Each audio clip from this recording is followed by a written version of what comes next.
पकड़े गए आखिरकार भावना सिंह के हत्यारे। गोली मारने के बाद अस्पताल छोड़कर भागे थे आरोपी। सीसीटीवी कैमरे, मुखबिर की सूचना और तकनीकी साक्ष्य की मदद से पकड़ाए। हिमाचल प्रदेश से लौटते हुए ग्वालियर बाईपास से किया गिरफ्तार। झांसी कानपुर होते हुए नेपाल भागने की फिराक में थे आरोपी। शराब पार्टी करते समय विवाद में महिला साथी पर चलाई थी गोली। ऑनलाइन सट्टा ऐप के माध्यम से संपूर्ण भारत में ऑनलाइन सट्टा संचालन का काम करता है आरोपी। फ्लैट की तलाशी में 28 मोबाइल, 4 लैपटॉप तथा 60 से अधिक बैंक खातों की पासबुक मिली। 50 से अधिक एटीएम कार्ड सहित लाखों का हिसाब किताब बरामद। डीसीपी जोन 2 अभिनय विश्वकर्मा ने किया मामले का खुलासा। दिनांक 21 मार्च को लसुड़िया थाना क्षेत्र में एक महिला को गोली मारकर हत्या करने की सूचना प्राप्त हुई थी, जिस पर से पुलिस के द्वारा तत्काल ही मामला पंजीबद्ध करके उसमें 302 धारा का इजाफा किया गया था। जिसके पश्चात में लगातार ही पुलिस की 3 से 4 टीमें सक्रिय थी इनके आरोपियों को गिरफ्तार करने के लिए। जिसमें इनिशियली एक व्यक्ति का नाम सामने आया था जिसका नाम आशु यादव था। बाद में तफ्तीश के दौरान में 2 अन्य व्यक्तियों के नाम क्लियर हुए। इनको लगातार पुलिस पकड़ने का प्रयास कर रही थी। काफ़ी सारे सीसीटीवी फुटेजेस, टेक्निकल सर्विलांस और अन्य मुखबिर सूचनाओं के माध्यम से जब इन लोगों को तलाश करने का प्रयास किया गया तो इनके जो पुश्तैनी घर थे, जो इनके जहाँ के रहने वाले थे, इन सभी जगह पर जाकर के पुलिस की टीम के द्वारा दबिश दी गई, जहाँ पर इनके कोई भी परिवार वाले नहीं मिले। सभी जगह से लोग फरार होने के पश्चात में उनकी तलाश लगातार जारी थी, जिसमें मुखबिर सूचना और टेक्निकल सर्विलांस के माध्यम से जब इनकी जानकारी मिली तो ये जानकारी प्राप्त हुई कि ये लोग कसौल में जाकर छुपे हुए थे। और जब इनको न्यूज़ मीडिया के माध्यम से मालूम पड़ा है कि इनके खिलाफ में लुकआउट सर्कुलर भी जारी किया गया है और इनको पकड़ने के लिए पुलिस लगातार प्रयास कर रही है, तो ये लोग वापस लौट करके नेपाल भागने के प्रयास में थे। जब पुलिस ने इनको दिल्ली और ग्वालियर के बीच में बाईपास में इनको एम्बुश करके इनको पकड़ा है और इन तीनों व्यक्तियों को गिरफ्तार किया है, जिसमें तीनों के नाम है आशु यादव, उसका भाई है मुकुल यादव और एक महिला है जिसका नाम है स्वास्ति राय। इन तीनों को मुख्य आरोपी के रूप में गिरफ्तार किया गया है। तफ्तीश के दौरान में ये भी जानकारी प्राप्त हुई थी कि कुछ लोग इनका सहयोग कर रहे थे भागने में, उनको भी उनकी भूमिका को देखते हुए इसमें आरोपी बनाने पर विचार किया जाएगा और उनके खिलाफ में भी वैधानिक कार्रवाई करी जाएगी। जब इनसे पूछताछ करी गई तो पूछताछ में इनसे बात सामने आई कि उस दिन 20 मार्च की रात को ये चारों लोग मिल करके एक शराब पार्टी घर में कर रहे थे, जिसमें शराब के नशे में होकर के काफ़ी सारे गाने बजे जा रहे थे। तो गानों की बात को लेकर के कुछ विवाद हुआ, जिसमें आवेश में आकर के मुकुल के द्वारा फायरिंग करी गई थी, जिसमें इस महिला को गोली लगी थी और उसके बाद उसकी मृत्यु हो गई थी।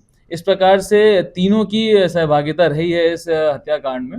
जब इनसे और डिटेल में पूछताछ करी गई तो इनसे ये जानकारी प्राप्त हुई कि मुकुल और आशु और इनके कुछ साथी लोग उस घर में एक ऑनलाइन सट्टे का भी काम किया करते थे। इनके घर से हमें लगभग 28 मोबाइल, लगभग 60 से अधिक बैंक अकाउंट के पासबुक, 50 से अधिक हमको एटीएम कार्ड, लैपटॉप्स ये बरामद हुए हैं। एंड इन सभी अकाउंट्स में काफ़ी लाखों की संख्या में जो कैश है वो भी सीज करवाया गया है।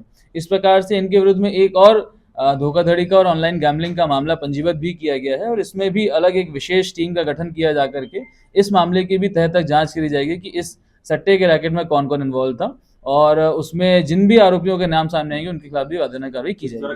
भावना एक ग्वालियर की रहने वाली लड़की थी जो कि अपने मित्र के साथ में इंदौर आई थी। यहाँ पर मेकअप आर्टिस्ट का कोर्स करना चाहती थी। स्वास्थ्य से पूर्व से परिचित होने के कारण वो इंदौर आई थी, यहाँ पर रह करके कोर्स की जानकारी इकट्ठित कर रही थी। स्वास्थी चूंकि भावना की मित्र रही है तो पार्टी करने के उद्देश्य से यहाँ पर इनकी फ्लैट पर आई थी। जी, इनसे जो प्रारंभिक पूछताछ हुई है उसके माध्यम से मालूम पड़ा हुआ है कि टेलीग्राम और कई अन्य सोशल मीडिया प्लेटफॉर्म के माध्यम से इनको कुछ ऑनलाइन गैम्बलिंग वेबसाइट्स के बारे में मालूम पड़ा है, जहाँ पर ये लोग एक पूरा फैसिलिटेट करने का काम कर रहे थे। लोगों से अकाउंट में पैसा लेना, उनको पॉइंट्स देना, उसके बाद में सट्टा जीतने पर उनके अकाउंट में पैसा डलवाना, इस प्रकार से पूरा मैनेजमेंट ये लोग कर रहे थे।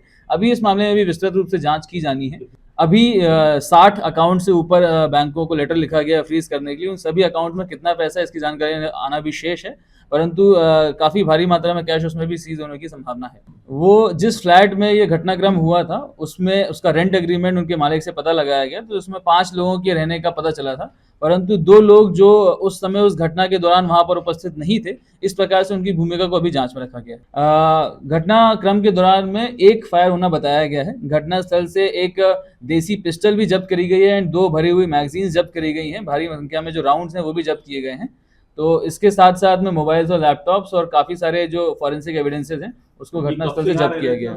ये लगभग अभी प्रारंभिक पूछताछ में पिछले 6-7 महीनों से इनके द्वारा ये काम करना बताया गया है और पहले ये लोग आईटी कंपनी टास्कस में और टेली परफॉर्मेंस में काम करने का बता रहे थे। अभी इसके संबंध में उनसे पूछताछ जारी है। जिन भी लोगों के माध्यम से उनको ये पिस्टल मिली है उनकी तलाश जारी है, उनको भी इसमें आरोपी बनाया जाएगा। देखिए, इन्होंने पुलिस को गुमराह करने का प्रयास भागने के दौरान में कई बार किया था। अलग अलग जगह जा करके अलग अलग साधन का उपयोग करके पुलिस को भटकाने का प्रयास कर रहे थे। तो भागने के दौरान में इन्होंने गुमराह करने का प्रयास किया है। अभी तक की जो जानकारी सामने आई है, पूर्व में मुकुल और आशु दोनों ही संभवतः विदेश की यात्रा कर चुके हैं। इनके तारों के संबंध में अभी तक जांच की जा रही है। जी, इंदौर से पहले तो ये कैब के माध्यम से और फिर बस के माध्यम से ये लोग भोपाल गए थे। भोपाल से जाने के बाद में इन्होंने एक गाड़ी का इस्तेमाल किया, बस का इस्तेमाल किया। वहाँ से जा कर के ये ग्वालियर रूट लेते हुए ये लोग कसौल तरफ भागे थे और कसौल में जाकर के छुपे हुए थे ये लोग। जब ये जानकारी उनको लगी कि पुलिस के द्वारा उनकी तफ्तीश की जा रही है और लगातार प्रयास किया जा रहा है पकड़ने का, तो कसौल से वो लोग भागने का प्रयास कर रहे थे नेपाल जाने के लिए। जब उनको रास्ते में इंटरसेप्ट करके पुलिस ने उनको गिरफ्तार किया। कि ये लोग, इनके पास में बैंक अकाउंट की कमी नहीं थी, तो कई एटीएम्स ये लेकर के गए थे। उन्हीं एटीएम्स का इस्तेमाल करके ये लोग कैश निकाल रहे थे। इनके पास कई मोबाइल भी थे, उन्हीं मोबाइल का इस्तेमाल करके ये लोग बातचीत कर रहे थे। इस कारण से इनको पकड़ना एक और चैलेंज था।